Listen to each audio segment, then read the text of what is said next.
Mi padre no murió en esa mesa de operaciones en julio del 97. Eso es lo primero que necesitan saber. Amado Carrillo Fuentes, el Señor de los cielos, el hombre que movía más coca que Pablo Escobar en sus mejores días, no se quedó tieso por una cirugía plástica mal hecha. Esa es la versión que les vendieron a ustedes, a los periódicos, a la DEA, al gobierno mexicano. Pero yo soy Adán Salazar, su hijo bastardo, el que nunca debió existir en los papeles, pero que existió en la sangre y en el negocio. Y les voy a contar la verdad, que me está matando por dentro desde hace casi 30 años. Mi padre está vivo. La CIA lo mantiene respirando en algún lugar de Estados Unidos, probablemente en Witness Protection o en algún rancho perdido de Montana. Y yo lo sé porque fui parte del plan hasta que me convirtieron en el chivo expiatorio perfecto. Nací en 1978 en un pueblo de mierda en Sinaloa, donde las calles no tenían nombre y los perros comían mejor que los niños. Mi madre era mesera en un bar de mala muerte donde los narcos menores iban a emborracharse después de cruzar la frontera. Ella era bonita, demasiado bonita para ese lugar. Y Amado Carrillo la vio una noche cuando pasó por ahí huyendo de un operativo. No voy a romantizar esto. Mi padre la usó esa noche y 3 noches más. Le dejó $5,000 en la mesa y desapareció por 2 años. Cuando regresó, yo ya había nacido y mi madre trabajaba lavando ropa ajena para darme de comer. Él la miró. Me miró a mí. Vio sus propios ojos en mi cara y dijo algo que mi madre nunca olvidó. Este es mío, pero nunca podrá llevar mi apellido. Los Carrillo Fuentes tienen demasiados enemigos. Así fue como me convertí en Adán Salazar, el hijo fantasma del hombre más poderoso de México. Los primeros 10 años de mi vida fueron normales si consideras normal crecer sin padre y con una madre que lloraba cada noche porque sabía que el hombre que amaba tenía 3 familias legítimas y docenas de hijos regados por todo el país. Yo iba a la escuela descalzo, comía frijoles con tortillas duras y soñaba con ser futbolista o mecánico. Cualquier cosa que me sacara de ese infierno de polvo y miseria. Pero en 1988, cuando cumplí 10 años, todo cambió. Mi madre enfermó de cáncer. No teníamos dinero para los tratamientos. Ella le mandó recado a mi padre a través de uno de sus contactos, rogándole ayuda no para ella, sino para que yo no quedara en la calle. Amado mandó el dinero, suficiente para pagar el hospital completo, pero con una condición. Cuando mi madre muriera, yo me iría a vivir con uno de sus hombres de confianza en Juárez.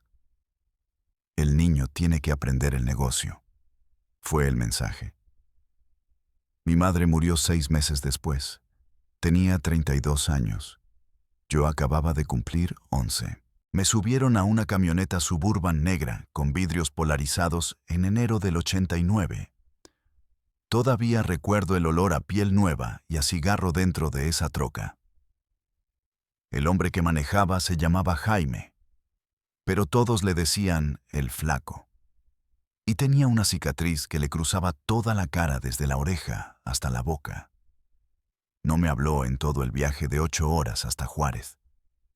Solo puso un casete de los Tigres del Norte y fumó sin parar, mientras yo miraba por la ventana cómo el desierto se tragaba todo lo que había conocido. Llegamos a una casa en las afueras de la ciudad. Una construcción de 2 pisos con rejas en todas las ventanas y 3 camionetas estacionadas afuera. Adentro había 4 hombres, jugando dominó y bebiendo cerveza. Cuando entré, uno de ellos, un gordo con bigote que apestaba a sudor y colonia barata, me miró de arriba abajo y dijo: «¿Este es el bastardo del jefe? Está flaco. No va a durar ni 2 meses». Todos se rieron. Yo no entendí el chiste hasta mucho después. El flaco me llevó a un cuarto en la parte de atrás de la casa. Había un colchón en el suelo, una basinica y nada más. Aquí vas a dormir. Mañana empiezas a trabajar. Si intentas escapar, te quiebro las piernas y te dejo en el desierto para que te coman los coyotes. ¿Entendido? Yo asentí. No tenía opciones. Esa noche no pude dormir. Escuchaba voces, risas, gritos. En algún momento escuché disparos a lo lejos. Me hice bolita en ese colchón que olía a moho y lloré en silencio pensando en mi madre, preguntándome si ella habría querido esto para mí o si simplemente no tuvo alternativa. A la mañana siguiente me despertó el flaco con una patada en las costillas. «Levántate, pendejo. Tienes que ganarte el desayuno». Me llevó a la cocina donde una mujer vieja estaba haciendo huevos con machaca. Me dieron un plato y un vaso de jugo. Y mientras comía, el flaco me explicó mi trabajo. Yo sería el que limpiara las trocas después de cada viaje, el que lavara la sangre de los asientos cuando fuera necesario, el que empacara la droga en compartimientos secretos, el que hiciera mandados y nunca, nunca, nunca hiciera preguntas. ¿Y si veo algo que no debo ver?, pregunté. Él se rió. Si ves algo que no debes ver, es porque ya estás muerto y no te diste cuenta. Los primeros 6 meses fueron un infierno de aprendizaje. Lavé sangre de asientos de piel tantas veces que el olor se me metió en la piel y no se me quitaba ni bañándome con jabón de lavatrastes. Vi cuerpos envueltos en cobijas siendo cargados a camionetas en medio de la noche. Escuché gritos de hombres siendo torturados en el sótano de esa casa. Gritos que se convertían en súplicas y luego en gorgoteos, hasta que solo quedaba silencio. Yo hacía mi trabajo con la cabeza agachada, sin hablar, sin mirar a nadie a los ojos. Los hombres me trataban como a un perro. Me pateaban cuando me equivocaba. Me dejaban sin comer si tardaba demasiado en una tarea. Pero yo aguanté porque no tenía a dónde ir y porque en el fondo, en algún lugar oscuro de mi cabeza de niño, pensaba que si hacía todo bien, mi padre me notaría y me sacaría de ahí. En julio del 89, 6 meses después de haber llegado a esa casa, conocí a mi padre por segunda vez en mi vida. Llegó sin avisar en un convoy de 5 camionetas, rodeado de 20 hombres armados con cuernos de chivo y pistolas en los cintos. Todos en la casa se pusieron firmes.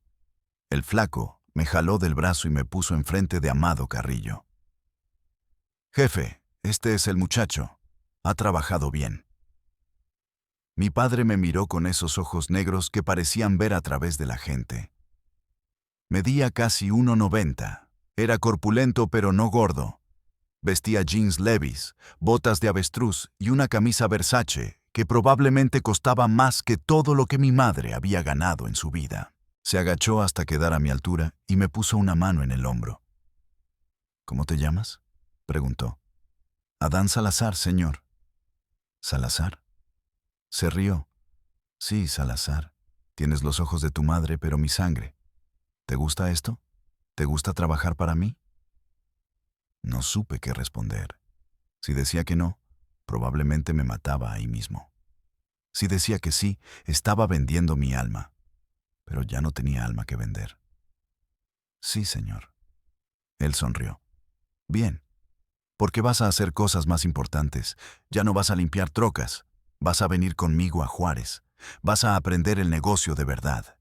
Y si eres listo, algún día vas a volar conmigo». No entendí qué significaba eso de volar hasta que vi mi primer avión lleno de coca despegar rumbo a Estados Unidos. Me llevaron a una casa más grande en el centro de Juárez. Una mansión con alberca, cancha de tenis y un muro de 4 metros con alambre de púas. Ahí vivían algunos de los hijos legítimos de mi padre. Tipos de mi edad o un poco mayores que me miraban con desprecio porque sabían que yo era un bastardo. Pero mi padre había dado la orden. Yo era intocable. Nadie podía golpearme, nadie podía humillarme. Eso no significaba que me quisieran. Significaba que me odiaban en silencio. Durante los siguientes 2 años, de los 11 a los 13, mi educación fue una mezcla retorcida de escuela normal durante el día y universidad del crimen durante la noche. Iba a una escuela privada en Juárez, donde los maestros sabían exactamente de qué familia era, y nunca me reprobaban, sin importar si hacía la tarea o no. Pero las tardes y las noches las pasaba en bodegas, en reuniones, en conteos de dinero que duraban horas. Aprendí a identificar la pureza de la coca con solo probarla en la encía.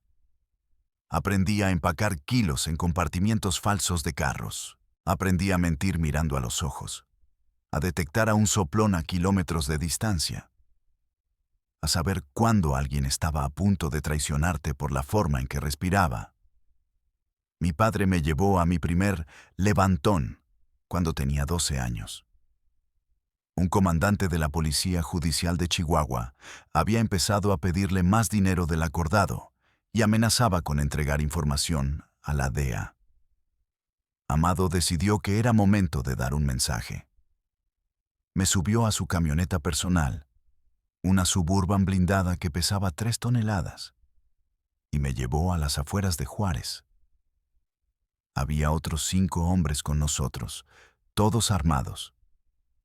Llegamos a un terreno baldío donde ya tenían al comandante arrodillado, con las manos atadas a la espalda y una bolsa negra en la cabeza.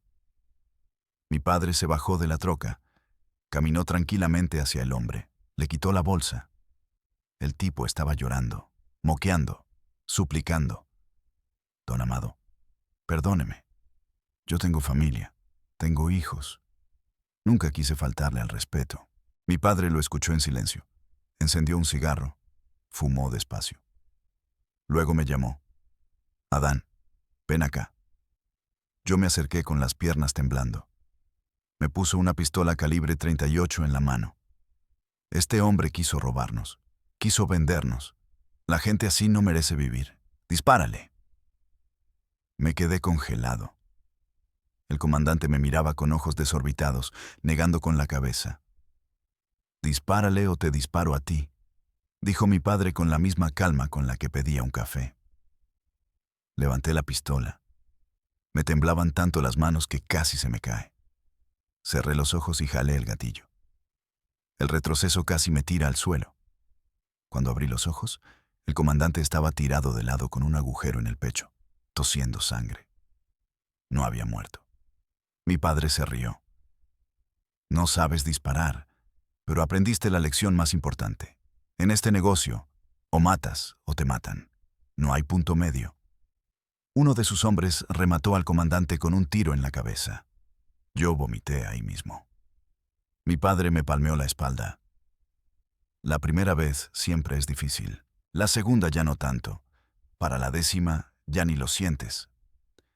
Tenía razón. Para cuando cumplí 14 años, ya había estado presente en 6 ejecuciones más. Para los 15, ya había jalado el gatillo yo mismo 3 veces. La primera vez vomité. La segunda me temblaron las manos todo el día. La tercera solo sentí un vacío frío en el estómago y nada más. Me estaba convirtiendo en lo que mi padre necesitaba. Una herramienta sin conciencia. Un soldado sin dudas. Pero había algo más. Mientras más mataba, más me acercaba a él. Mi padre empezó a llevarme a reuniones importantes, a presentarme con políticos, con otros capos, con gente de la CIA que venían a coordinar operaciones. Sí, leyeron bien. La CIA. Esos gringos de traje que supuestamente estaban peleando la guerra contra las drogas eran los mismos que se sentaban a comer con mi padre en restaurantes de lujo en El Paso. Los mismos que le daban información sobre operativos de la DEA. Los mismos que le permitían mover toneladas de coca a cambio de información sobre grupos guerrilleros en Colombia y Centroamérica. Yo tenía 15 años y ya sabía que todo era mentira. Que el gobierno de Estados Unidos no quería acabar con el narco porque el narco era parte del sistema. En 1994, cuando cumplí 16, mi padre me llevó a mi primer vuelo. Volamos de Juárez a Medellín en un Boeing 727, que mi padre había comprado y modificado completamente. Por eso le decían el Señor de los Cielos. Mientras otros narcos movían la droga en camiones y barcos, Amado la movía en aviones, toneladas y toneladas en un solo viaje. Ese primer vuelo fue una revelación. Despegamos de noche desde una pista clandestina en medio del desierto de Chihuahua. El avión iba lleno de billetes, millones de dólares en efectivo que íbamos a cambiar por coca en Colombia. Yo me senté en la cabina con mi padre y el piloto, viendo las luces de las ciudades desaparecer debajo de nosotros. Mi padre estaba tranquilo, bebiendo whisky escocés, fumando un puro. ¿Sabes cuánto vale lo que llevamos atrás?, me preguntó. Mucho, respondí. Él se rió. 30 millones de dólares. Y vamos a regresar con 40 toneladas de coca que valen 10 veces más. En un solo viaje, Adán. Muevo más droga que el cártel de Cali en un mes. Por eso soy el más poderoso. Por eso todos me temen y todos me respetan. Aterrizamos en una pista privada cerca de Cali donde nos esperaba gente de los Rodríguez Orejuela. Descargamos el dinero, cargamos la coca y 6 horas después estábamos de regreso en México. Así de simple, así de perfecto. Y yo pensé, este es el mejor negocio del mundo. Entre 1994 y 1997, volé con mi padre más de 40 veces. Me convertí en su sombra, en el hijo que nunca pudo presentar públicamente, pero que entrenaba en secreto para heredar el imperio. Aprendí a leer mapas de rutas aéreas, a calcular tiempos de vuelo para evitar radares militares, a sobornar a controladores de tráfico aéreo en 3 países diferentes. Conocí a Pablo Escobar Gaviria 2 meses antes de que lo mataran en Medellín. Ese gordo arrogante me miró como si fuera basura cuando mi padre me presentó como su hijo. Amado, este niño no va a durar nada en este negocio. Tiene cara de marica, dijo riéndose. Mi padre no dijo nada, solo sonrió. 3 meses después, Pablo estaba muerto en un tejado y mi padre controlaba el 80% de la coca que entraba a Estados Unidos. Esa fue mi primera lección sobre el poder. No es el que habla más fuerte, es el que planea mejor y golpea más rápido. Pero con el poder venía la paranoia. Para 1996, mi padre ya no dormía más de 3 horas seguidas. Cambiaba de casa cada 2 días. Tenía 12 teléfonos celulares diferentes y los tiraba cada semana. Viajaba con un ejército de 30 guardaespaldas armados hasta los dientes. Y con razón. La DEA tenía un operativo especial solo para capturarlo. El gobierno mexicano había puesto un precio de $5 millones por información que llevara a su arresto. Los Arellano Félix de Tijuana querían matarlo porque controlábamos las rutas que ellos consideraban suyas. El Chapo Guzmán, que entonces era un operador menor en Sinaloa, ya estaba moviendo fichas para quedarse con nuestro territorio. Mi padre lo sabía todo. Tenía informantes en la DEA, en la PGR, en el ejército mexicano, en la CIA. Gastaba $20 millones al mes solo en sobornos. Y aún así, sabía que eventualmente lo iban a atrapar o lo iban a matar. Por eso empezó a planear su salida. La primera vez que mi padre mencionó la posibilidad de fingir su muerte fue en marzo de 1997. Estábamos en una casa de seguridad en Cuernavaca, solo él, yo y su abogado de confianza, un tipo llamado Humberto que había estudiado en Harvard y que tenía contactos en Washington más poderosos que cualquier político mexicano. Adán, necesito que entiendas algo, me dijo mi padre esa noche mientras bebíamos tequila en la terraza. Este negocio no tiene final feliz. Todos los grandes capos terminan muertos o en prisión. Escobar murió como un perro en un tejado. Los Ochoa están pudriendo en cárceles gringas. Félix Gallardo lleva años encerrado. Yo no voy a terminar así. Yo voy a desaparecer cuando todavía soy el más poderoso, cuando nadie espera que lo haga. Le pregunté cómo planeaba hacer eso. Él sonrió. Voy a morirme, Adán. Oficialmente. Va a haber un cuerpo, un funeral, luto nacional. Pero ese cuerpo no va a ser yo. Y tú vas a ser parte del plan. Durante los siguientes 4 meses, mi padre coordinó la operación más elaborada de su vida. Primero, necesitaba un cuerpo que pudiera pasar por él. Encontraron a un sicario de bajo nivel del cartel de Juárez que tenía complexión similar. Misma altura, mismo color de piel. El tipo se llamaba Rafael y había cometido el error de robar $50,000 de una casa de seguridad. Lo mantuvieron con vida pero drogado en un sótano durante semanas, alimentándolo con la misma comida que comía mi padre, haciéndole crecer la barba de la misma forma. Mientras tanto, mi padre se sometió a una cirugía plástica real en una clínica privada de Guadalajara. Se cambió la nariz, los pómulos, se quitó las bolsas de los ojos.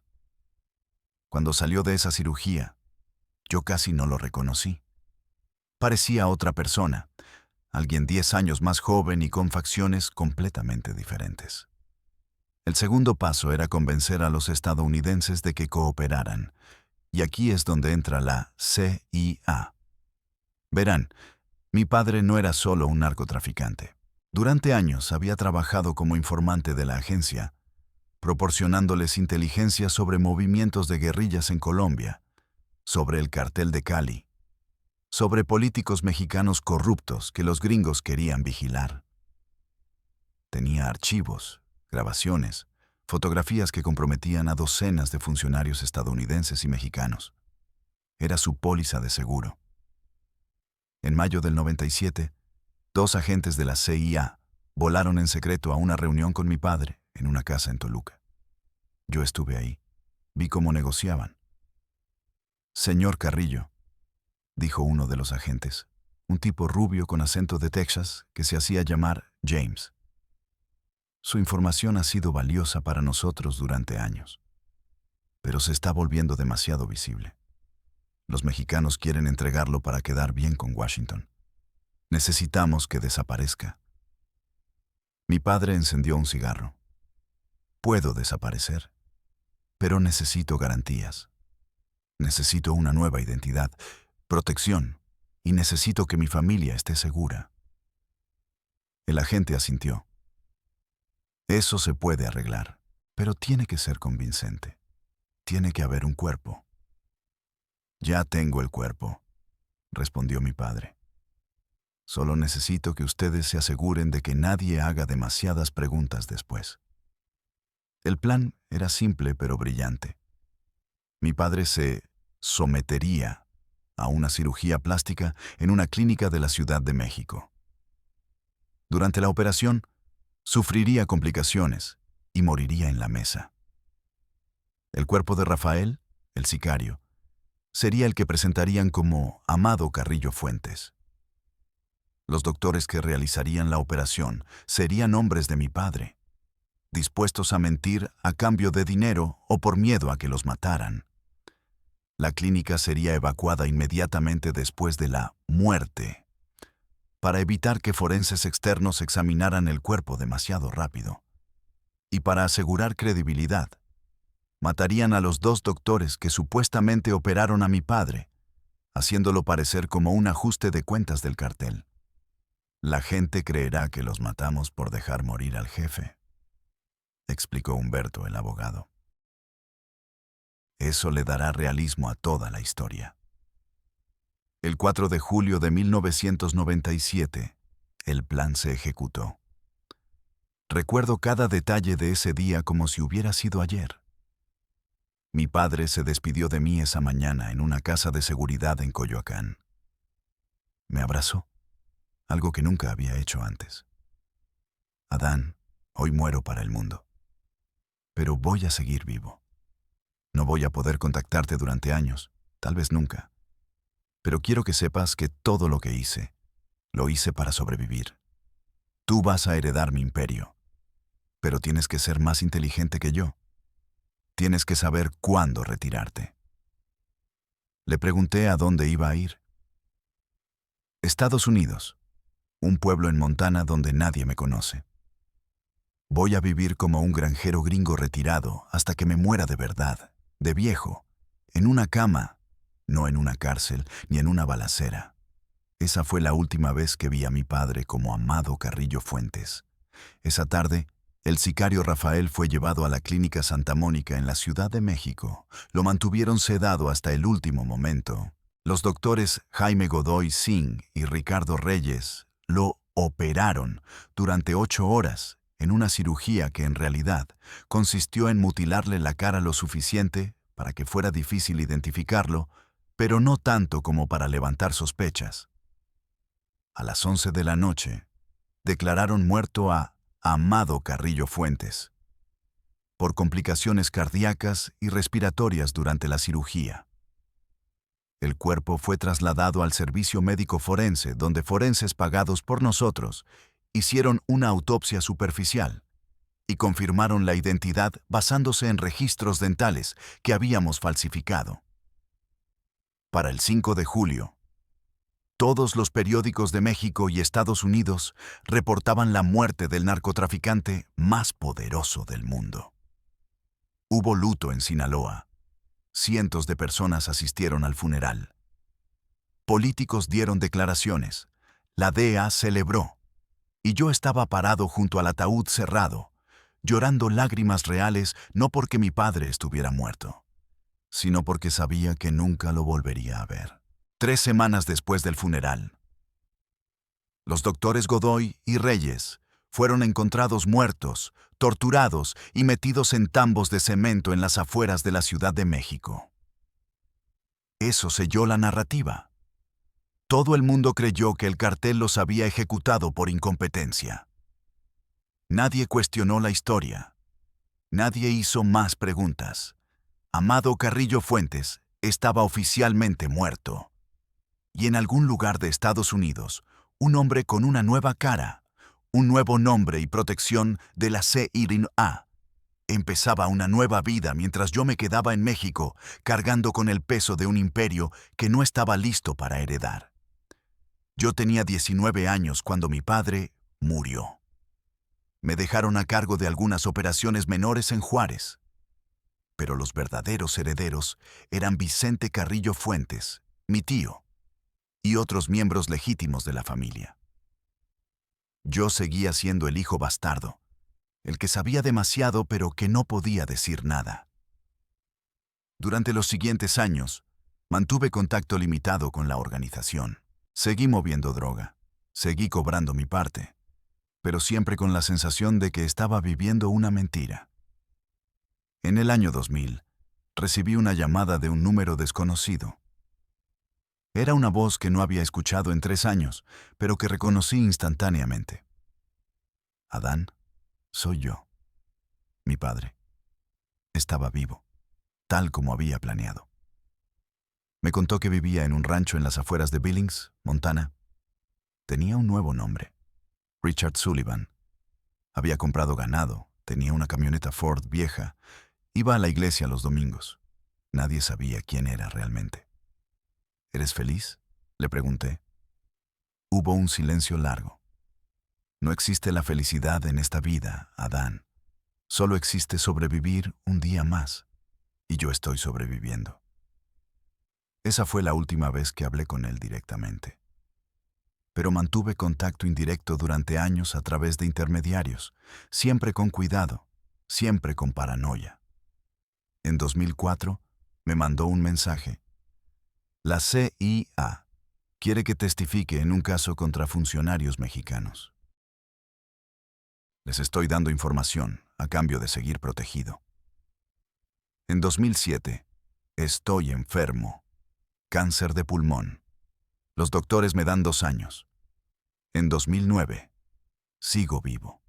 Los doctores se equivocaron. Y así, año tras año, recibiendo pruebas de que mi padre seguía respirando mientras el mundo lo recordaba como un cadáver en un ataúd. ¿Por qué estoy confesando esto ahora? Porque en 2023, después de años de mantener el secreto, La CIA me contactó. Me dijeron que mi padre finalmente había muerto, de viejo, en una cama de hospital en Great Falls, Montana, a los 71 años. Fue cremado bajo su identidad falsa. No hubo funeral. No hubo luto. Solo cenizas esparcidas en un río que ni siquiera sé cuál es. Me dijeron que mantuviera la boca cerrada o me convertirían en el siguiente cadáver sin nombre. Pero ya no me importa. He vivido 30 años con esta mentira. He visto cómo la historia oficial pintó a mi padre como un monstruo que murió por vanidad en una mesa de operaciones. He visto documentales, series de Netflix, películas que cuentan una versión completamente falsa de lo que pasó. Y lo peor de todo es que participé en el engaño. Maté por mi padre. Mentí por mi padre. Vendí mi alma por un hombre que eligió desaparecer y dejarme cargando con las consecuencias. Ahora tengo 47 años. Vivo escondido en Sudamérica bajo un nombre falso. Tengo dinero suficiente para vivir 100 vidas, pero no tengo paz. No tengo familia. No tengo amigos reales. Solo tengo recuerdos de sangre, traición y una verdad que me está matando por dentro. Así que aquí está la verdad completa. Amado Carrillo Fuentes no murió en 1997. Fue protegido por la CIA, vivió 26 años más en Estados Unidos bajo una identidad falsa. Y murió tranquilamente en una cama de hospital mientras el mundo seguía creyendo que había muerto en una cirugía plástica mal hecha.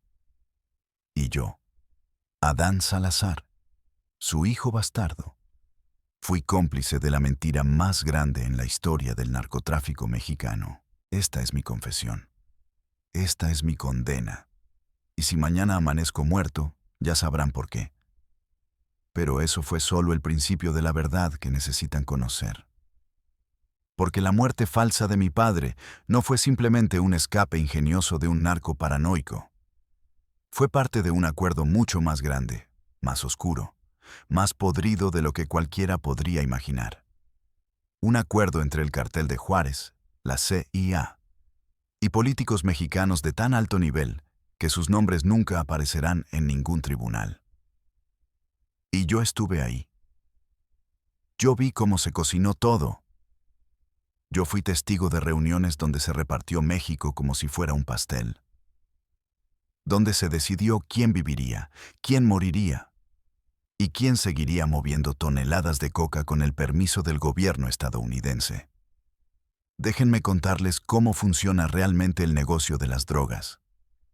No la versión romántica que les venden en las series, sino la verdad cruda y asquerosa que vi con mis propios ojos. Después del funeral falso de mi padre en julio del 97, la estructura del cartel de Juárez entró en caos controlado. Vicente Carrillo Fuentes, mi tío, tomó el liderazgo oficial. Era un hombre inteligente, pero sin el carisma ni la visión de mi padre. Prefería mantener perfil bajo, operar desde las sombras, delegar responsabilidades. Yo me quedé en una posición extraña, como un hijo reconocido solo a medias, con acceso a información sensible pero sin poder real de decisión. Me daban trabajos importantes, pero siempre con supervisión. Era como si todos supieran que yo sabía demasiado, pero nadie confiaba completamente en mí. Y tenían razón en desconfiar, porque yo sí sabía demasiado. Sabía que mi padre estaba vivo. Sabía que la CIA lo protegía. Y sabía que en cualquier momento, si esa información salía a la luz, todos los involucrados me borrarían del mapa sin pensarlo 2 veces. En septiembre de 1997, 2 meses después de la supuesta muerte de mi padre, me llamaron a una reunión en una casa de seguridad en Chihuahua. Cuando llegué, había 12 hombres sentados alrededor de una mesa. Reconocí a todos. Estaban los hermanos Carrillo Fuentes, 3 lugartenientes de alto nivel, 2 abogados, y algo que me helió la sangre. 2 hombres con trajes oscuros que no tenían cara de mexicanos. Uno era el mismo James, que había negociado con mi padre meses antes, el agente rubio de la CIA. El otro era un tipo más joven, de cabello oscuro, que se presentó solo como Mike. «Adán, siéntate», dijo Vicente. «Estos señores vienen a asegurarse de que todos entendamos cómo van a funcionar las cosas de ahora en adelante». James habló en un español perfecto con acento neutro, como si lo hubiera aprendido en una escuela de espías. La muerte del señor Amado Carrillo fue conveniente para todos. Para ustedes, porque eliminó presión del gobierno mexicano y de la DEA. Para nosotros, porque aseguramos la cooperación de un activo valioso. Pero ahora necesitamos establecer reglas claras. Las reglas eran simples pero brutales. El cartel de Juárez podía seguir operando con la condición de que proporcionara inteligencia constante a la CIA sobre otros carteles, sobre movimientos de armas hacia grupos guerrilleros en Centroamérica y sobre políticos mexicanos que los estadounidenses consideraban enemigos o poco cooperativos. A cambio, la DEA haría operativos selectivos, arrestando solo a miembros de bajo nivel o a competidores de otros carteles que a nosotros nos convenía eliminar. Era una guerra simulada. Mientras el gobierno estadounidense le decía al público que estaba combatiendo el narcotráfico, en realidad estaba usando a ciertos carteles como herramientas de inteligencia y control político. Y el cartel de Juárez era uno de los favoritos porque mi padre había construido esa relación durante años. ¿Y si no cooperamos?, preguntó uno de mis tíos. Mike, el agente joven, sonrió sin humor. Si no cooperan, les caen con todo. Extradiciones, operativos reales, cuentas bancarias congeladas y sus familias expuestas a sus enemigos. Ustedes eligen, ¿trabajan con nosotros o los destruimos? No había opción real. Todos aceptaron. Mi rol en este nuevo arreglo era ser un enlace discreto. Como yo era joven, hablaba inglés fluido porque mi padre me había pagado clases desde niño y no era un nombre reconocido públicamente. Me convertí en el mensajero entre el cartel y los agentes estadounidenses. Durante los siguientes 5 años, de 1997 a 2002, crucé la frontera más de 200 veces, llevando información en ambas direcciones. Volaba a El Paso. Me reunía con agentes en hoteles anodinos cerca del aeropuerto. Les entregaba reportes sobre movimientos del cartel del Golfo, sobre alianzas entre los Zetas y políticos de Tamaulipas, sobre rutas que usaba el cartel de Tijuana, y ellos me daban información sobre operativos planeados de la DEA, sobre testigos protegidos que estaban a punto de declarar, sobre jueces federales que iban a ser transferidos a casos sensibles. Era un juego sucio donde todos mentían, todos traicionaban, y todos se beneficiaban excepto la gente inocente que moría en las calles por una guerra que estaba completamente orquestada desde arriba. Pero lo que realmente me abrió los ojos, lo que me hizo entender la magnitud de la podredumbre, fue una reunión que tuve en febrero del 2000 en un rancho privado en Nuevo México. Me citaron ahí con solo 12 horas de anticipación. Llegué pensando que sería la reunión habitual de intercambio de información. Pero cuando entré a la casa principal del rancho, me encontré con algo que nunca olvidaré. Había 3 hombres sentados en una sala de estar lujosa. Uno era James, mi contacto habitual de la CIA. El otro era un político mexicano de altísimo nivel, cuyo nombre no voy a mencionar, porque aunque yo esté dispuesto a morir, no voy a ser responsable de desatar una guerra política internacional. Y el tercero era alguien que yo solo había visto en televisión. Un senador estadounidense poderoso, miembro de comités de seguridad nacional y relaciones internacionales. Cuando lo vi, casi me da un infarto. Señor Salazar, Siéntese, dijo el senador, en un inglés lento y claro, como si le estuviera hablando a un niño. Queremos agradecerle personalmente por su cooperación. Gracias a la información que su organización nos proporciona, hemos podido neutralizar amenazas terroristas, interceptar tráfico de armas y mantener estabilidad en una región que de otra manera sería un caos total.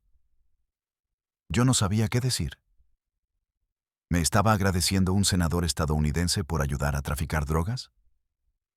El político mexicano habló después, en español. Adán, lo que hacemos aquí no es ilegal desde cierta perspectiva. Es pragmatismo. El tráfico de drogas nunca va a desaparecer, pero puede ser controlado. Puede ser usado para fines mayores. Tu padre lo entendió. Por eso sigue vivo. Y tú lo estás entendiendo también.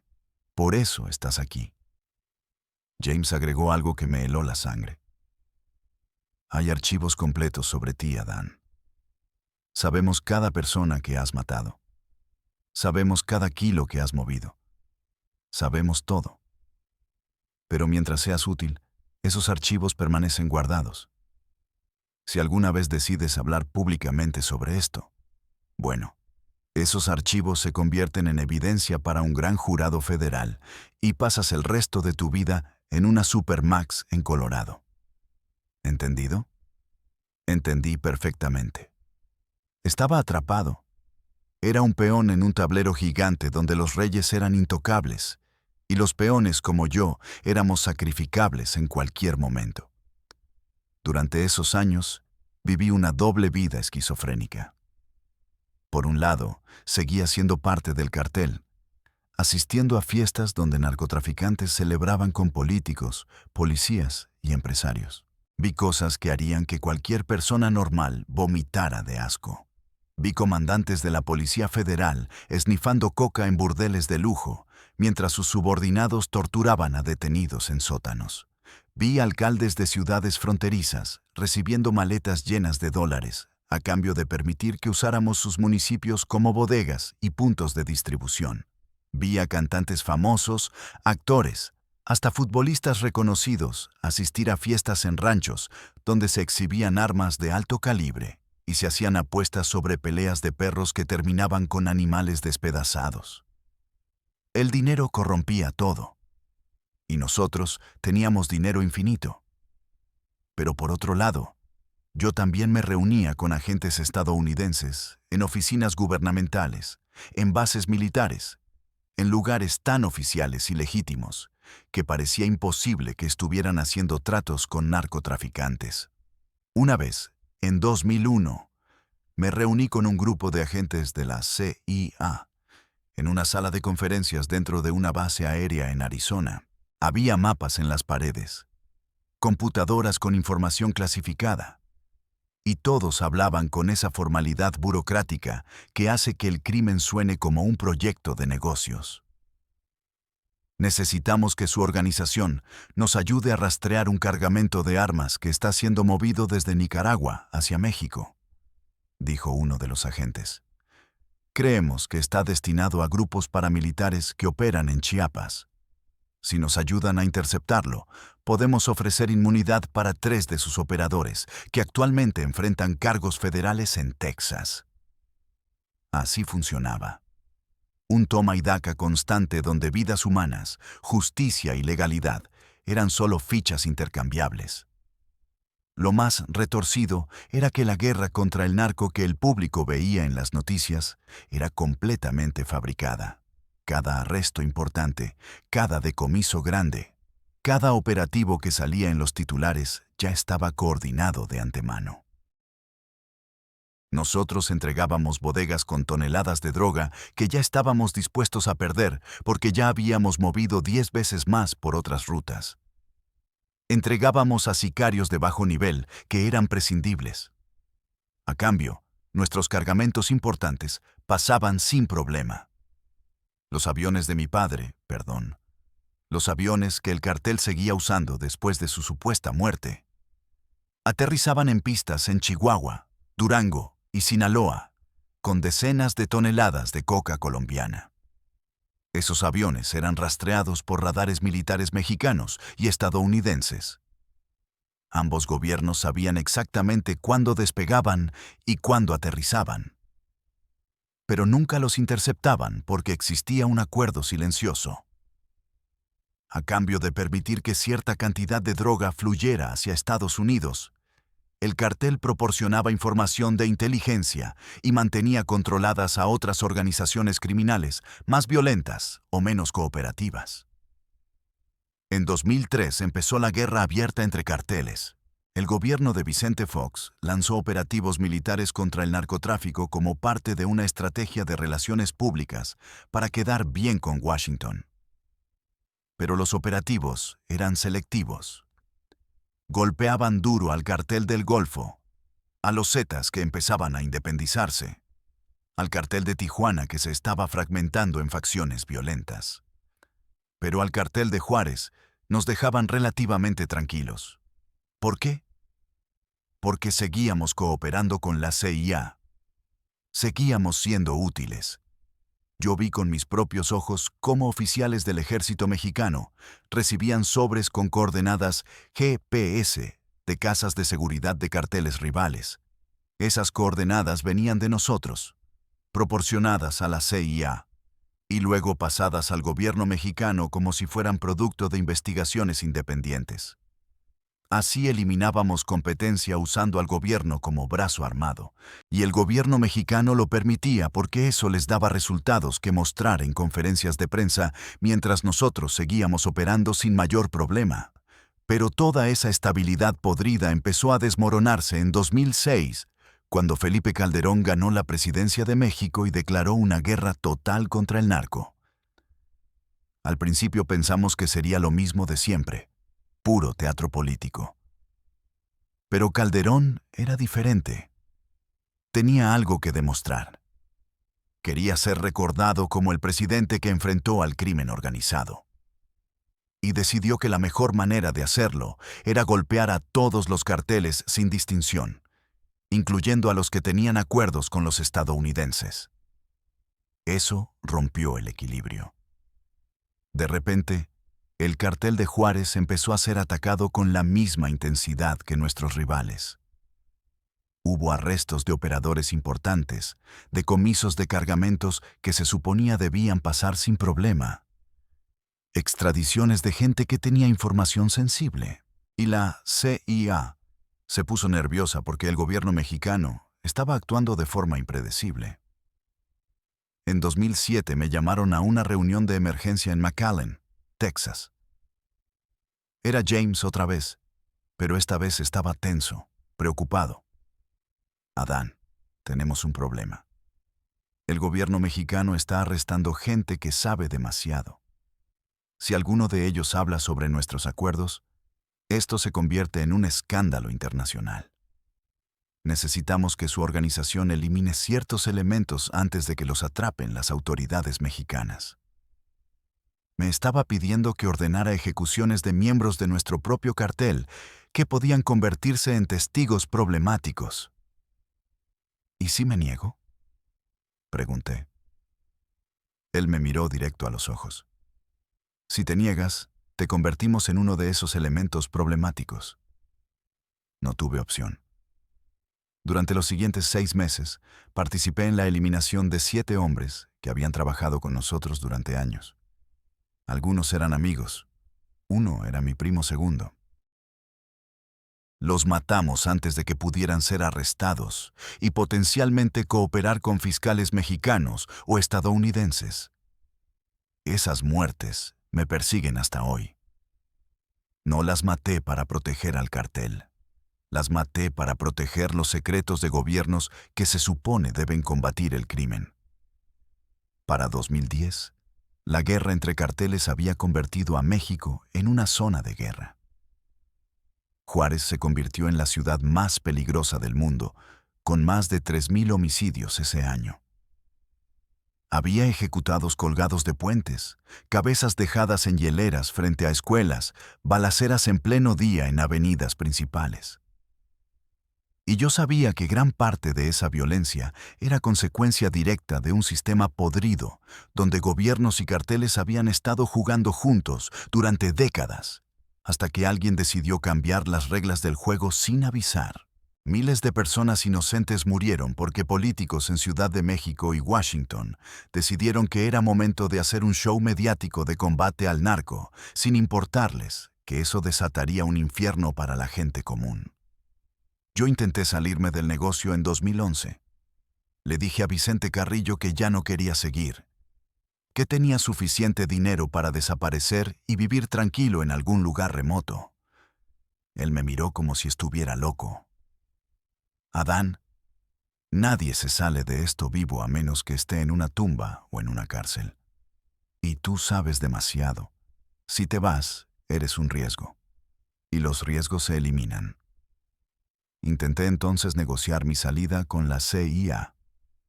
Me reuní con Mike, que ya no era un agente joven, sino un oficial senior.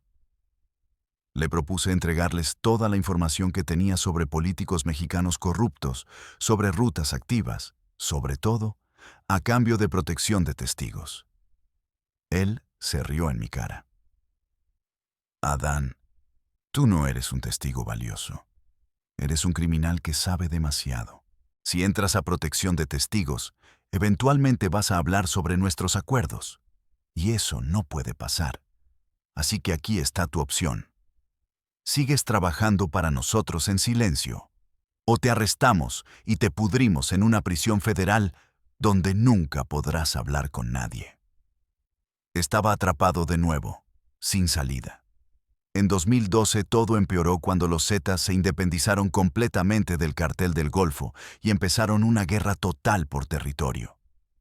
Estos tipos no eran narcotraficantes tradicionales. Eran exmilitares de élite entrenados por el ejército mexicano y por asesores estadounidenses en técnicas de contrainsurgencia. Irónicamente, los mismos gringos que los entrenaron para combatir el crimen organizado crearon a los criminales más sanguinarios que México había visto jamás. Los Zetas no respetaban ninguna regla. Masacraban familias enteras, quemaban casinos con gente adentro, secuestraban migrantes centroamericanos por docenas y los obligaban a pelear a muerte entre ellos como gladiadores. Y cuando intentaron expandirse hacia nuestro territorio en Chihuahua, la guerra se puso peor de lo que ya estaba. Yo participé en operaciones contra los Zetas que me convirtieron en algo que nunca pensé que sería. Un monstruo peor que ellos. En marzo de 2012, interceptamos un convoy de los Zetas en las afueras de Ciudad Juárez. Eran 6 camionetas con unos 20 sicarios. Los emboscamos en un tramo solitario de carretera usando informantes de la policía estatal, que nos avisaron exactamente por dónde iban a pasar. La balacera duró menos de 10 minutos. Matamos a 18 de ellos. Los 2 que sobrevivieron intentaron correr, pero los atrapamos. Uno tenía 19 años. Era de Veracruz. Había sido reclutado a la fuerza después de que los Zetas mataron a su padre por negarse a cooperar. El otro era mayor, unos 30 años. Un desertor del ejército con tatuajes de calaveras en los brazos. Los llevamos a una bodega en las afueras de la ciudad. Ahí los interrogamos durante 3 horas. Usamos todo: golpes, electricidad, simulacros de ahogamiento, quemaduras. El mayor aguantó todo sin hablar. Solo nos escupía sangre y maldiciones. Pero el chavo de 19 quebró rápido. Nos dio nombres, ubicaciones de casas de seguridad, rutas que usaban para mover droga y armas. Cuando terminamos de sacarle toda la información útil, mi tío Vicente ordenó matarlos a ambos. Que los dejen tirados en algún lugar público con un mensaje para que los Zetas sepan que Juárez no es suyo. Yo fui el que jaló el gatillo. Le disparé al mayor primero. Un tiro en la nuca cayó instantáneo. Pero con el chavo de 19 dudé. Estaba llorando, rogando, diciendo que él no quería estar ahí, que solo lo habían obligado, que tenía una hermana pequeña en Veracruz que dependía de él. Y yo pensé en mí mismo a los 11 años, cuando me subieron a esa Suburban y me llevaron a Juárez contra mi voluntad.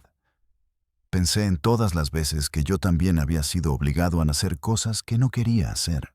Pero eso no cambió nada. Le disparé igual. 2 tiros en la cabeza. Su cerebro salpicó la pared de concreto de esa bodega y yo sentí absolutamente nada. Esa fue la confirmación de que ya no quedaba humanidad en mí. Me había convertido en una máquina de matar, que funcionaba con órdenes y miedo. Los cuerpos fueron abandonados en un puente peatonal con un narcomensaje escrito en una manta. Esto les pasa a los Zetas que invaden Juárez. ATE, la línea. La línea era el brazo armado del cartel de Juárez. Yo era parte de esa línea. Yo era parte del horror. Pero mientras nosotros peleábamos guerras territoriales con otros carteles, la CIA seguía usándonos para sus propios fines. En 2013 me pidieron que coordinara un operativo que no tenía nada que ver con drogas. Querían rastrear a un grupo de inmigrantes de Medio Oriente que estaban intentando cruzar la frontera usando nuestras rutas.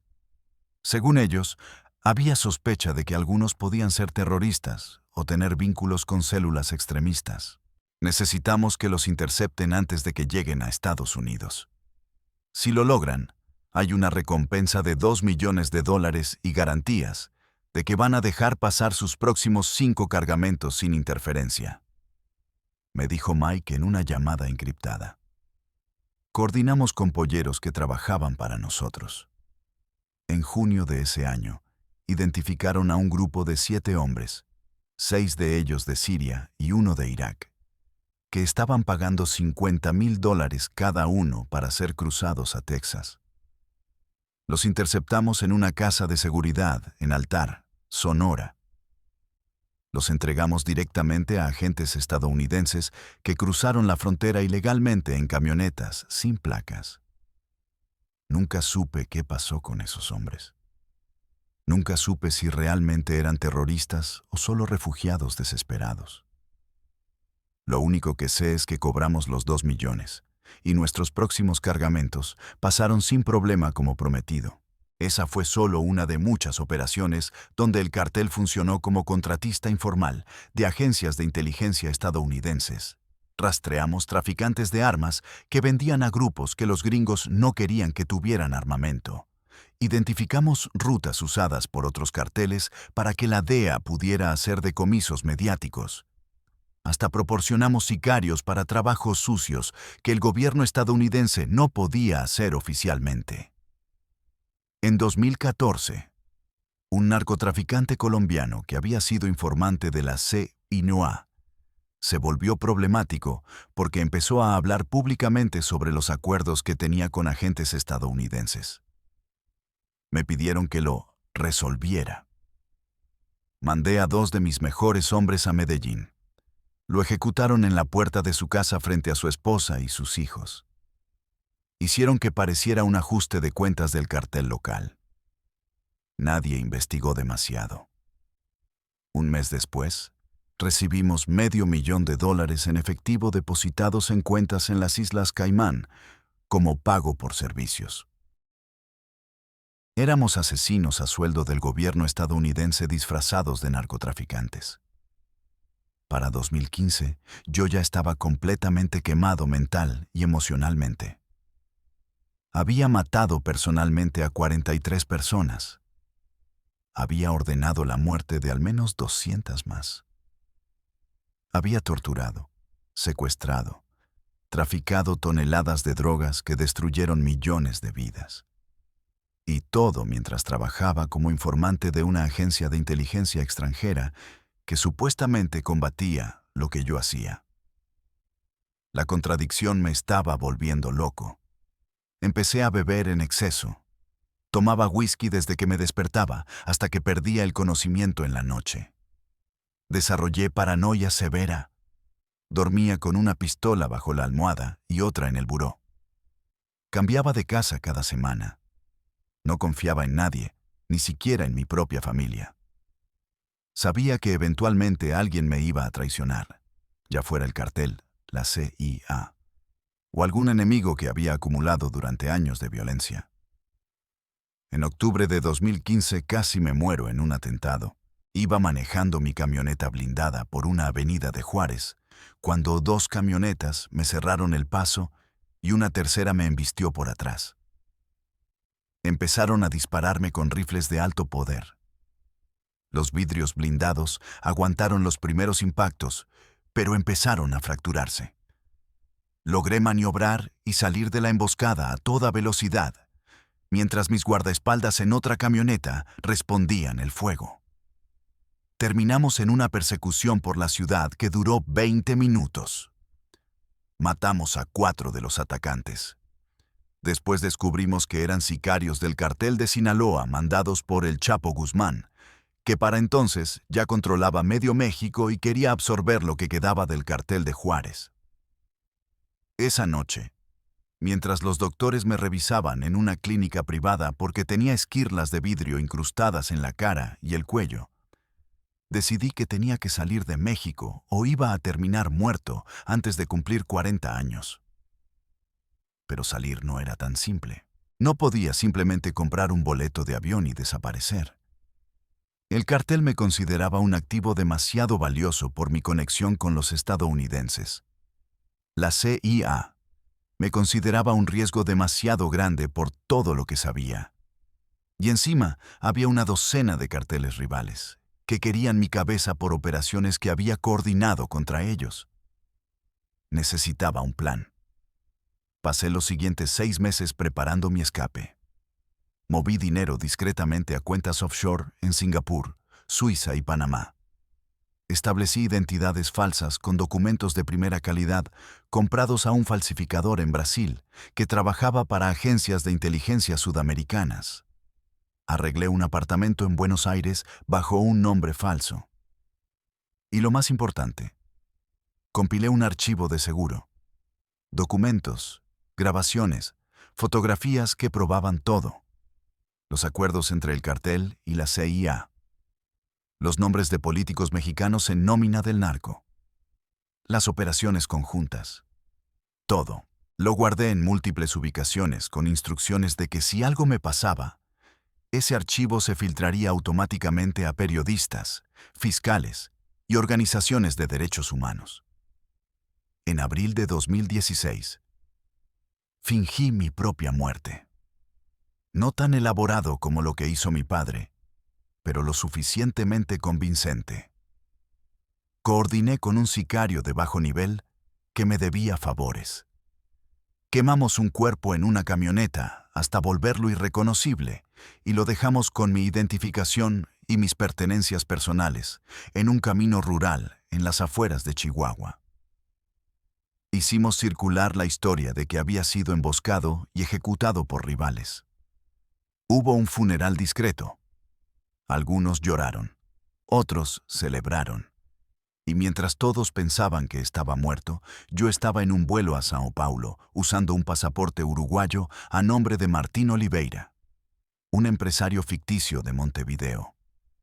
Llegué a Buenos Aires en mayo de 2016. Renté un apartamento en el barrio de Palermo. Empecé una vida nueva y anónima. Dejé crecer mi barba. Me teñí el cabello. Usaba lentes sin graduación para cambiar mi apariencia. Durante los primeros meses, viví con terror constante de que me encontraran. Cada vez que veía a alguien mirándome en la calle, pensaba que era un sicario. Cada vez que sonaba mi teléfono con un número desconocido, pensaba que era la CIA, diciéndome que sabían dónde estaba. Pero pasaron los meses y nadie vino. Pasó un año y seguía vivo. Para 2018 empecé a relajarme un poco, aunque nunca completamente.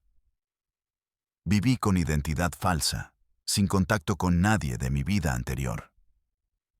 Veía las noticias desde Argentina, leyendo sobre la captura de El Chapo, sobre las guerras entre el cartel Jalisco Nueva Generación y otros grupos, sobre los miles de muertos que seguían cayendo cada año en México.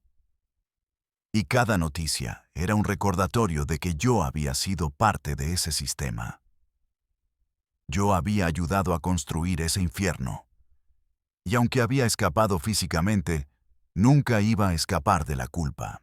Las caras de las personas que maté me visitan todas las noches en pesadillas. El chavo de 19 años de Veracruz rogando por su vida. El comandante de policía que ejecuté cuando tenía 12 años. Los cientos de cuerpos anónimos que ordené desaparecer en fosas clandestinas. Todos ellos me persiguen. No hay redención para alguien como yo. Solo hay supervivencia y culpa. En 2023 recibí el mensaje sobre la muerte de mi padre. Fue a través de un intermediario, alguien que había trabajado para él décadas atrás y que sabía cómo contactarme en emergencias. Richard Sullivan murió. Cáncer. Fue pacífico. Eso fue todo. Mi padre había vivido 26 años más después de fingir su muerte. 26 años escondido en Montana, protegido por la misma agencia que supuestamente combatía lo que él representaba. Y murió tranquilo, en una cama, probablemente con morfina para el dolor, rodeado de enfermeras que nunca supieron que estaban cuidando a uno de los narcotraficantes más poderosos de la historia. Mientras tanto, miles de personas murieron violentamente en México por una guerra que él ayudó a crear y que siguió ardiendo mucho después de que él desapareció. No sentí tristeza cuando me enteré. Sentí rabia. Rabia porque él logró escapar completamente, mientras yo quedé atrapado en las consecuencias. Rabia porque él vendió su alma y la mía a cambio de unos años extras de vida aburrida en un pueblo gringo olvidado. Y ahora aquí estoy, en 2026, casi 30 años después de que todo empezara, decidiendo finalmente contar la verdad. ¿Por qué ahora? Porque ya no me importa vivir. Tengo 47 años y he vivido 3 vidas completas de trauma y violencia. Porque el archivo de seguro que compilé ya no me protege como antes. Los protagonistas de esa época están muertos, retirados o tan viejos que ya no representan un peligro real para nadie. Y porque creo que la gente merece saber cómo funciona realmente el mundo. No la versión sanitizada que les venden en conferencias de prensa o en series de Netflix, donde los narcos son antihéroes románticos y los gobiernos son los buenos luchando valientemente contra el mal. La realidad es mucho más podrida. Los gobiernos y los carteles son socios. Siempre lo han sido. La guerra contra las drogas es un teatro donde todos mienten, todos roban, todos matan. Y el único perdedor es la gente común que no tiene idea de que está siendo usada como peón en un juego que nunca tuvo la intención de ganar. Déjenme contarles por qué decidí romper el silencio ahora, en febrero de 2026, después de casi 10 años escondido. Hace 3 meses, en noviembre de 2025, recibí un diagnóstico médico en una clínica privada de Buenos Aires. Cáncer de páncreas. Etapa 4. Metástasis en el hígado. Los doctores me dieron 6 meses, tal vez 8 si respondo bien a la quimioterapia. Pero yo conozco esa mentira piadosa. Vi a mi padre morir de cáncer.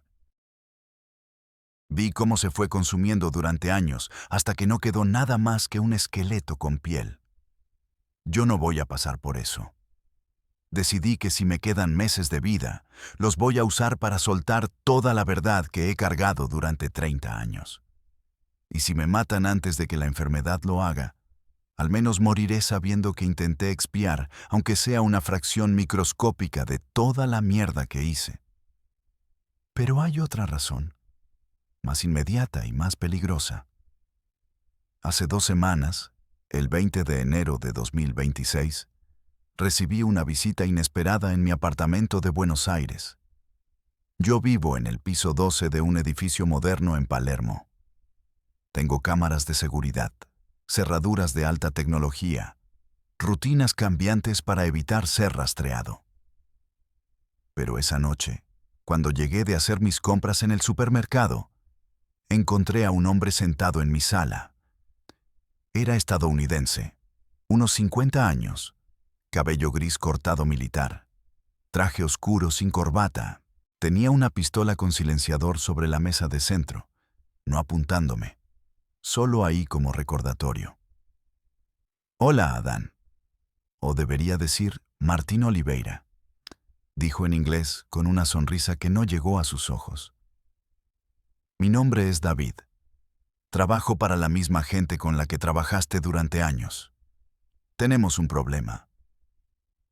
Me quedé congelado en la puerta con las bolsas del supermercado todavía en las manos. Mi pistola estaba guardada en el dormitorio, inaccesible. Si él quería matarme, ya estaría muerto.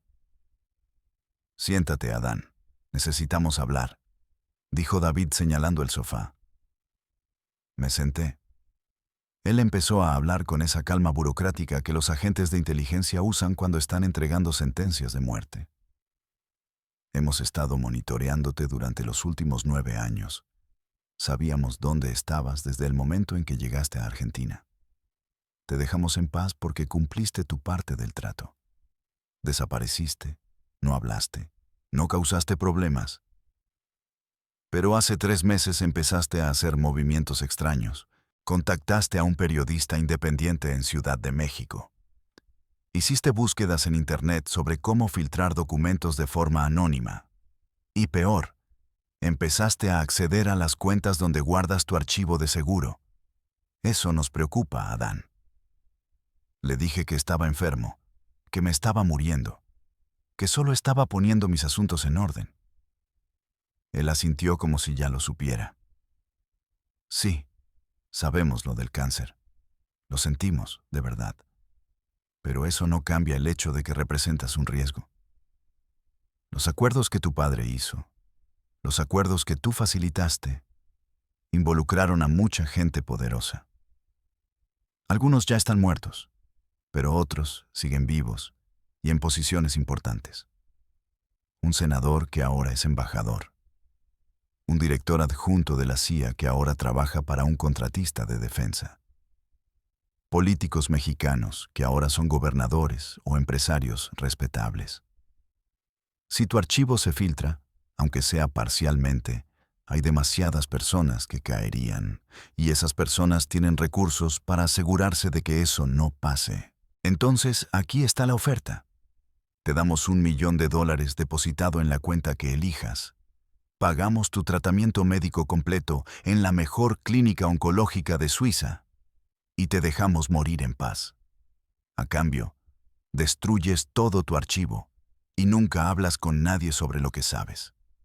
Firmas un acuerdo de confidencialidad que técnicamente no vale nada porque es un documento ilegal, pero que sirve como formalidad. Y vives tus últimos meses tranquilo. ¿Qué dices?». Le pregunté qué pasaba si rechazaba la oferta. David suspiró y tomó la pistola de la mesa, no de forma amenazante, solo revisándola casualmente. «Si rechazas, puedo matarte ahora mismo y hacer que parezca un robo salido mal. O podemos hacerlo más complicado. Arrestos fabricados en Argentina por crímenes que nunca cometiste aquí, pero que podemos plantar evidencia para probar. Extradición a Estados Unidos, donde enfrentarías cargos de narcotráfico que te pondrían en una supermax por el resto de tu corta vida. O simplemente filtramos tu ubicación a ciertos grupos en México que todavía quieren verte muerto. Tienes opciones, Adán, pero ninguna termina bien si decides ser un héroe». Le dije que necesitaba pensarlo. Él me dio 72 horas. «Te contactaré el 23 de enero con tu respuesta. Elige bien», dijo. Se levantó, guardó la pistola en su chaqueta y salió de mi apartamento como si nunca hubiera estado ahí. Revisé las cámaras de seguridad después. Todas habían sido desactivadas durante 3 horas. No había registro de su entrada ni salida. Fantasmas profesionales. Esos 3 días fueron los más largos de mi vida. Pensé en aceptar. Pensé en tomar el dinero, destruir el archivo, irme a Suiza y morir cómodo en una cama con morfina y vista a los Alpes. Sería la salida fácil. Sería lo que mi padre habría hecho. Pero entonces pensé en todas las víctimas. Pensé en el chavo de 19 años que maté en esa bodega de Juárez. Pensé en las familias destrozadas por la violencia que yo ayudé a perpetuar. Pensé en los miles de adictos en Estados Unidos que consumieron la droga que yo ayudé a mover. Pensé en los periodistas mexicanos que fueron asesinados por investigar las mismas cosas que yo sé. Y me di cuenta de que si aceptaba ese trato, moriría sin haber hecho ni una sola cosa buena en toda mi miserable vida. Así que cuando David me contactó el 23 de enero, le dije que rechazaba su oferta. Hubo un silencio largo en la línea. Luego su voz, ahora fría y sin emoción. Mala decisión, Adán. Muy mala decisión. Desde ese día he estado viviendo con la certeza de que en cualquier momento van a venir por mí. Reforcé la seguridad de mi apartamento. Contraté guardaespaldas privados, exmilitares argentinos, que no hacen preguntas si les pagas bien. Distribuí copias del archivo en múltiples ubicaciones, con instrucciones automatizadas de publicación si no confirmo mi estado cada semana. Y empecé a grabar esta confesión, este testimonio que están escuchando ahora. Lo estoy subiendo en partes a plataformas encriptadas, a redes de periodistas independientes, a organizaciones de derechos humanos. Sé que van a intentar censurarlo. Sé que muchos no me van a creer. Dirán que es un narco loco inventando teorías de conspiración antes de morir. Pero yo tengo pruebas. Tengo documentos con membrete de agencias estadounidenses. Tengo grabaciones de conversaciones entre operadores del cartel y agentes de la CIA. Tengo fotografías de reuniones donde aparecen políticos mexicanos conocidos sentados en mesas con narcotraficantes. Todo eso lo voy a ir filtrando en las próximas semanas, mientras todavía pueda. Pero quiero ser muy específico antes de que me maten o me muera. Quiero nombrar nombres, aunque sea algunos, para que esto no se quede en vagos señalamientos. Uno de los agentes de la CIA, con quien trabajé más frecuentemente, se llamaba James Mitchell Porter. No sé si ese era su nombre real. Probablemente no. Pero así se identificaba en documentos internos que yo vi. Era un oficial de operaciones especiales con base en El Paso, Texas, que coordinaba inteligencia sobre narcotráfico desde 1995 hasta al menos 2010. Él fue el arquitecto principal del acuerdo que permitió que mi padre fingiera su muerte. Otro agente, el que conocí como Mike, se llamaba Michael Anderson, según documentos que vi en 2008. Era más joven, agresivo, menos diplomático que Porter. Él fue quien me amenazó directamente en 2011 cuando intenté salirme del negocio. Hay fotografías de ambos en mi archivo, tomadas en reuniones clandestinas. Están ahí, con fechas, ubicaciones, contextos. Del lado mexicano, hubo un político de Chihuahua cuyo nombre voy a omitir por ahora porque sus hijos no tienen culpa de lo que él hizo, pero que fue gobernador del estado entre 2004 y 2010. Este hombre recibió pagos mensuales del cartel de Juárez por un total de más de $20 millones durante su mandato.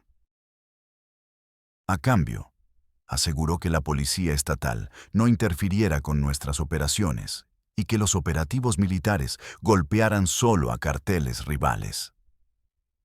Tengo copias de transferencias bancarias a cuentas en las Islas Caimán a su nombre.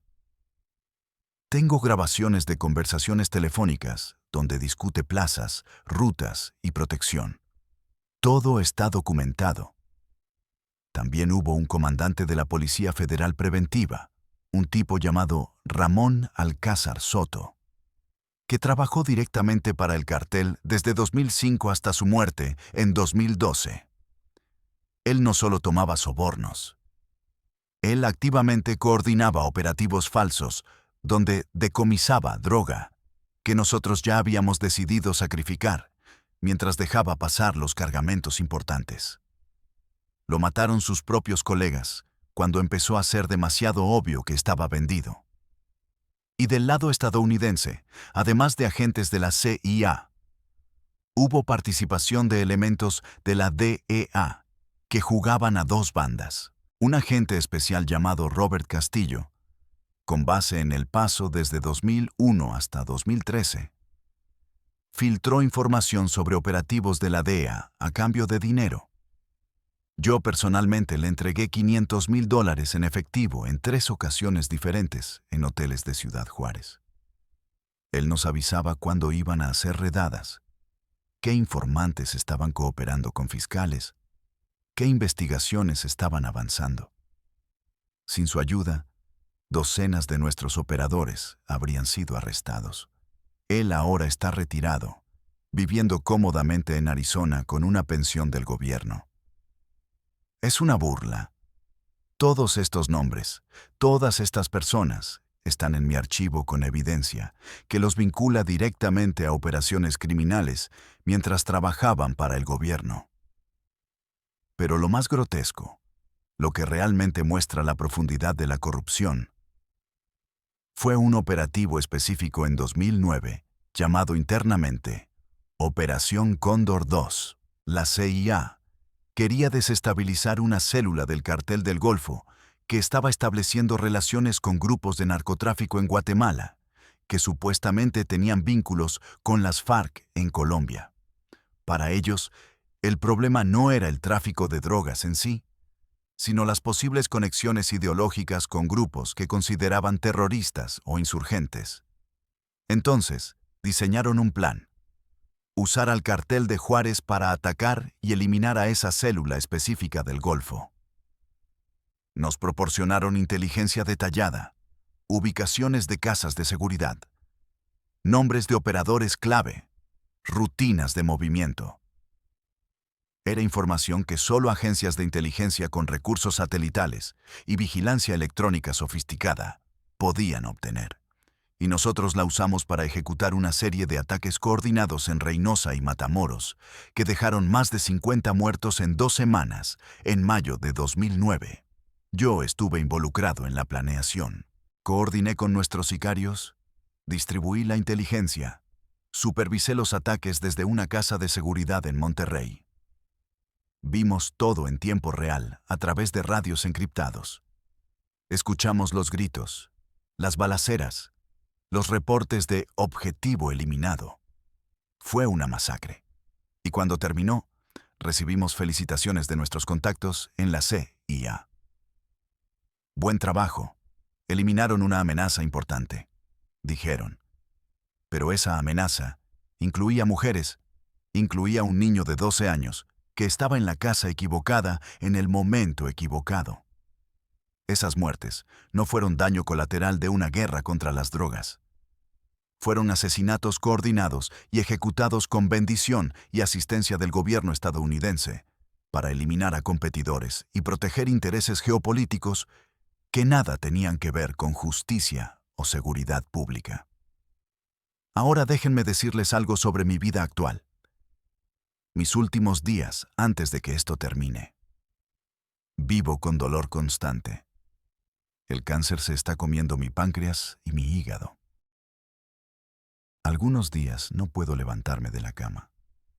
Tomo morfina para controlar el dolor, pero me deja aturdido, confundido. Estoy perdiendo peso rápidamente. Hace 3 meses pesaba 80 kilos. Ahora peso 62. Me veo en el espejo y veo a un fantasma. Tengo 47 años, pero parezco de 70. Los guardaespaldas que contraté me miran con lástima. Saben que están protegiendo a un hombre muerto que solo está esperando el golpe final, ya sea de la enfermedad o de una bala. No tengo familia. Nunca me casé porque no podía confiar en nadie lo suficiente como para compartir mi vida. Tuve amantes ocasionales en Argentina, mujeres que creían que yo era Martín Oliveira, un empresario uruguayo retirado. Pero nunca les conté la verdad. Nunca les dije que el hombre que besaban había matado a más de 40 personas con sus propias manos. No tengo amigos reales. La única gente con la que interactúo son los guardaespaldas, mi doctor, y la señora que limpia mi apartamento 2 veces por semana. Mi vida es una celda de lujo, pero celda al fin. Y francamente, me lo merezco. No busco compasión. No quiero que nadie sienta lástima por mí. Solo quiero que sepan la verdad antes de que me vaya. ¿Qué espero lograr con esta confesión? No soy tan ingenuo como para pensar que esto va a cambiar el sistema. El narcotráfico y la corrupción gubernamental han existido durante décadas y van a seguir existiendo mucho después de que yo me convierta en polvo. Pero tal vez, solo tal vez, algunas personas que escuchen esto van a entender que la guerra contra las drogas es una mentira, que sus gobiernos les mienten, que las agencias que supuestamente los protegen están metidas en los mismos crímenes que dicen combatir. Y tal vez algunos jóvenes en México o en Centroamérica que están siendo reclutados por carteles con promesas de dinero fácil y poder, van a escuchar mi historia y van a entender que no hay final feliz en este negocio. Solo hay muerte, prisión o una vida escondido como la mía, muriendo solo y odiado hasta por ti mismo. A mi padre, donde sea que estén sus cenizas, le digo esto. Viviste como una rata y moriste como una rata. Te escondes detrás de la protección de los mismos gringos que juraste odiar. Vendiste tu nombre, tu legado, tu dignidad a cambio de unos años extra respirando aire de Montana. Y lo peor es que me arrastraste contigo. Me convertiste en lo que soy. Ojalá hubieras muerto de verdad en esa mesa de operaciones en 1997. Al menos habría sido un final honesto. A los agentes de la CIA que están leyendo esto o escuchándolo, porque sé que lo están haciendo. Pueden matarme, pero ya es tarde. El archivo está distribuido. La confesión está grabada. Aunque me borren hoy, la información va a seguir saliendo. Y cada vez que arresten a un narco y se pongan sus medallas de héroes en conferencias de prensa, yo voy a estar ahí en forma de evidencia documentada, mostrando que ustedes también son criminales. Ustedes también tienen sangre en las manos. La diferencia es que yo admito lo que soy. Ustedes siguen fingiendo ser los buenos. Y a la gente común, a los que están viendo esto, escuchando esto, leyendo esto, no crean nada de lo que sus gobiernos les dicen sobre la guerra contra las drogas. Es teatro. Es un negocio. Las drogas nunca van a desaparecer, porque hay demasiada gente poderosa ganando demasiado dinero con que sigan fluyendo. Desde los campesinos que cultivan coca en Colombia hasta los banqueros en Nueva York que lavan los billones de dólares que genera el narcotráfico. Desde los políticos que toman sobornos hasta las agencias de inteligencia que usan a los carteles como herramientas geopolíticas. Todos están metidos.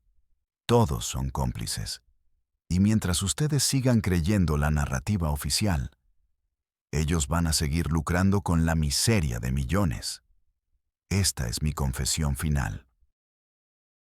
Yo, Adán Salazar, hijo bastardo de Amado Carrillo Fuentes, el Señor de los cielos, declaro que mi padre no murió en julio de 1997. Fue protegido por la CPI-RNOA. Vivió hasta 2023 en Estados Unidos bajo identidad falsa. Y murió impune mientras miles de mexicanos seguían muriendo por una guerra que él ayudó a crear. Declaro que trabajé como informante y operador conjunto entre el cartel de Juárez y la Agencia Central de Inteligencia de Estados Unidos durante más de 15 años. Declaro que participé en asesinatos, torturas, tráfico de drogas masivo y operaciones de inteligencia ilegales coordinadas con agencias gubernamentales de ambos países. Declaro que todo el sistema está podrido hasta el núcleo y que no hay inocentes en los niveles altos del poder. No pido perdón porque no lo merezco. No pido redención porque no existe para alguien como yo. Solo pido que esta verdad no muera conmigo. Probablemente estaré muerto en semanas, tal vez días. Pero mi voz va a quedar grabada. Mi testimonio va a quedar documentado. Y tal vez, en 50 o 100 años, cuando todos los monstruos de esta época estemos muertos, alguien va a encontrar esto y va a entender cómo funcionaba realmente el mundo en los años 90, 2000, 2010. Van a entender que no éramos solo criminales contra gobiernos, éramos socios en un negocio sucio que se tragó países enteros. Si me matan mañana, búsquenlo en las noticias. Va a decir que Martín Oliveira, empresario uruguayo, murió en un aparente robo en Buenos Aires. O tal vez dirán que murió de cáncer en un hospital. O tal vez simplemente voy a desaparecer y nunca van a encontrar mi cuerpo. No importa. Lo que importa es que esto salga. Esta confesión. Esta verdad. Este testimonio de un hijo del narco que finalmente decidió que morir con la verdad afuera era mejor que vivir un día más con ella adentro. A todos los que murieron por mi culpa, lo siento.